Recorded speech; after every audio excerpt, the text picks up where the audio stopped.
தமிழர்களுக்கு ரொம்ப ரொம்ப முக்கியமான விஷயம். ஸோ பிரபஞ்ச ரகசியத்தையே உங்களுக்கு நான் எக்ஸ்பிளைன் பண்ண போறேன். ஓம் என்ற பிரணவ மந்திரம் இதுதான் பார்த்தீங்கன்னா universal secret.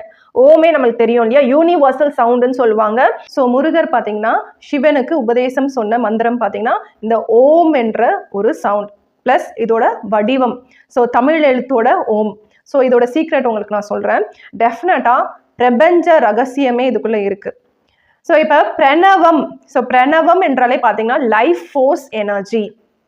So life force energy எங்கே இருக்குது பார்த்தீங்கன்னா ஒரு விதைக்குள்ளே இருக்குது, ஒரு சீடுக்குள்ளே இருக்குது. ஸோ ஒரு சீட்லேருந்து தான் ஒரு பெரிய ஒரு மரமே உருவாகுது. ஸோ ஒரு கிரியேஷனே பார்த்தீங்கன்னா ஒரு ஆட்டம் லெவலில் இருந்து தான் உருவாகுது. ஸோ இது பிரம்மர் கொடுத்த ஒரு கிரியேஷனோட மந்திரம் கூட சொல்லலாம். ஓகேவா? ஸோ இந்த சீட் எனர்ஜி தான் பார்த்தீங்கன்னா அந்த ஓமின் ஒரு பிரணவ மந்திரத்துக்குள்ள ஒளிஞ்சு இருக்கு. So life force energy. இப்போ ஓம்னு எடுத்துக்கிட்டிங்கனாலே ரெண்டு விஷயம் இருக்கு. ஸோ தமிழ் மொழின்னு எடுத்துக்கிட்டாலே ஸோ சவுண்ட் அப்புறம் வடிவம். ஸோ இந்த ஒளியும் வடிவமும் ரெண்டுமே சேர்றப்பதான் பார்த்தீங்கன்னா உங்களுக்கு தமிழ் மொழி உருவாகியிருக்கு. ஏதோ ரேண்டமாக தமிழ் மொழி கிடையாது. ஸோ அதுக்குள்ள மிகப்பெரிய ஒரு ரீசன் ஒரு விஷயம் இருக்கு.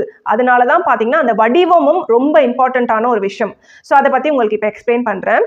ஸோ இப்போ ஓம்னு ஒரு வடிவம் உங்களுக்கு தெரியும் இல்லையா, அதாவது ஃபர்ஸ்ட் ஒரு சுழற்சி இருக்கும், அதுக்கப்புறம் ரெண்டாவது சுழற்சி இருக்கும், அதுக்கப்புறம் ஒரு கர்வ் ஒன்று வரும், அப்புறம் கீழே ஒரு சுழற்சி இருக்கும், அதுக்குள்ள இம்மு போட்டிருப்பாங்க.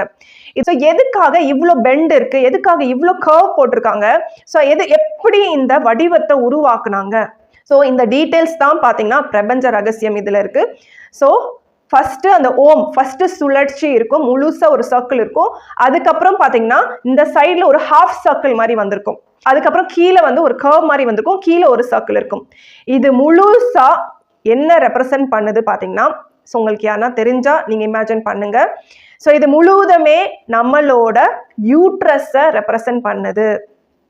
ஒரு ஃபெமினைனோட ஊம்ப யூட்ரஸ் கருப்பையை ரெப்ரசன்ட் பண்ணுது. ஸோ அதாவது மேலே பார்த்தீங்கன்னா அந்த ரெண்டு சுழற்சி இருக்கு இல்லையா, அதுதான் வந்து ஒரு ஃபீட்டஸை ரெப்ரசன்ட் பண்ணுது, ஒரு கருவை ரெப்ரசன்ட் பண்ணுது. ஸோ இது தலைப்பகுதி. ஃபர்ஸ்ட் ஒரு சர்க்கிள் வர்றது தலைப்பகுதி, அதுக்கப்புறம் பின்னாடியே வந்து பார்த்தீங்கன்னா ஒரு உடம்பு பகுதி. நீங்க எந்த ஒரு ஃபீட்டஸ் அந்த கருவில் இருக்கிற சின்ன இதை பார்த்தீங்கன்னா இப்படிதான் இருக்கும். ஸோ இந்த மாதிரி தான் வந்து தலையும் உடம்புமா தான் இருக்கும். ஸோ அதுக்கப்புறம் கீழே வர அந்த கர்வ் பார்த்தீங்கன்னா தான் அம்பிளிக்கல் கார்டு. ஓகேவா? அந்த அம்பிளிக்கல் கார்டு அப்படியே பிளசண்டால போய் முடியுது. இதுதான் அந்த ஓம் சிம்பிள். அதுதான் அந்த யூட்ரஸ் கருப்பையை ரெப்ரசன்ட் பண்ணுது. ஸோ கோயிலில் இருக்க இடம் பார்த்தீங்கன்னா கருவறை. ஸோ அந்த மாதிரி நம்ம ஒரு ஃபெமினைன் அந்த கருப்பையில இருந்து தான் ஒரு உயிரே தோன்றி இருக்கு. வடிவமாக பார்த்தீங்கன்னா உருவாக்கி இருக்கிறதா தமிழ் மொழி ஓம் என்ற ஒரு சிம்பிள். ஓகேவா? அதாவது தலைப்பகுதி என்றது உங்களுக்கு மைண்ட், அந்த உடம்பு பகுதி என்றது உங்களுக்கு பாடி, அதுக்கு முன்னாடி கீழே அந்த பிளசண்டா இருக்குல்லையா அந்த பகுதி என்றது தான் சோல். ஸோ எதுக்காக பிளசண்டா வந்து நான் சோல்னு குறிப்பிடுறேன்னு உங்களுக்கு நான் எக்ஸ்பிளைன் பண்றேன்.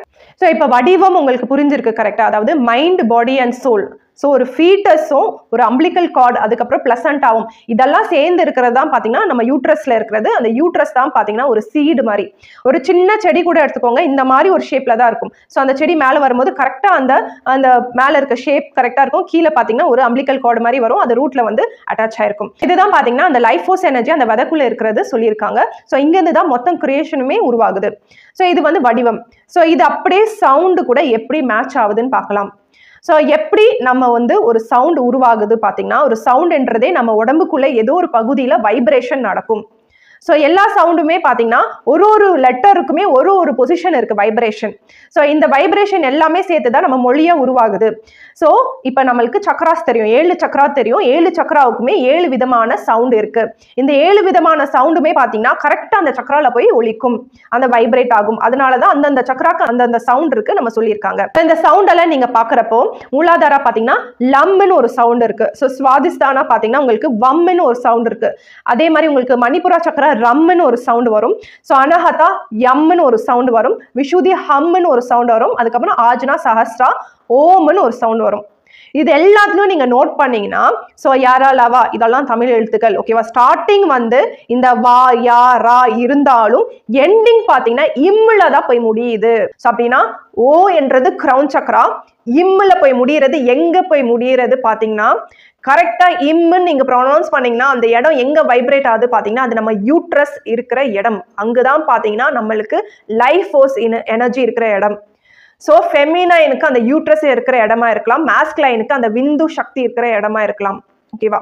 ஸோ இம்முன்னு ஒரு விஷயம் பார்த்தீங்கன்னா கரெக்டாக எங்கே வைப்ரேட் ஆகுது, அந்த யூட்ரஸ் இருக்கிற இடத்துல தான் வைப்ரேட் ஆகுது. ஸோ மூலாதாரா கிடையாது, சுவாதிஸ்தானா கிடையாது, இம்முனுக்கு தனியாக ஒரு இடத்துல வைப்ரேட் ஆகும். ஸோ அதுதான் பார்த்தீங்கன்னா நம்மளுக்கு லைஃப் ஃபோர்ஸ் இருக்கிற இடம், அதுதான் யூட்ரஸ் இருக்கிற இடம். ஸோ இப்போ எல்லா சவுண்டுமே பார்த்தீங்கன்னா இப்போ மூலாதாரம் எடுத்துக்கிட்டிங்கன்னா லம். ஸோ லா என்றது மூலாதாரில் ஸ்டார்ட் ஆகி என்றது அந்த ஒரு சீட் எனர்ஜியில் போய் முடியுது. அதே மாதிரி சுவாதிஸ்தானா பார்த்தீங்கன்னா உங்களுக்கு வம். வா என்றது சுவாதிஸ்தானில் வைப்ரேட் ஆகி என்றது பார்த்தீங்கன்னா அந்த சீட் எனர்ஜியில் போய் முடியுது. ஸோ எல்லா சக்கராவுமே பார்த்தீங்கன்னா அந்த சவுண்ட்ன்றது அந்த ஸ்டார்ட் ஆகிற இடம் அந்த சக்கராவில் ஸ்டார்ட் ஆகும், ஆனால் முடிகிற இடம் பார்த்தீங்கன்னா அந்த கரெக்டாக அந்த சீட் எனர்ஜியில் போய் முடியும். ஸோ இதுதான் இம்முன்னு இருக்கிற ஒரு இம்பார்ட்டன்ஸ். ஸோ இன்னொரு விஷயம் நான் உங்களுக்கு சொல்கிறேன். ஸோ எல்லா வார்த்தையும் பார்த்தீங்கன்னா வாயை திறந்துட்டு நீங்கள் நிறைய வார்த்தைகளை உச்சரிக்கலாம். ஸோ யாரா லவா தமிழ் மொழியில் இருக்க நிறைய வார்த்தை வாயை திறந்துட்டு உச்சரிக்கலாம்.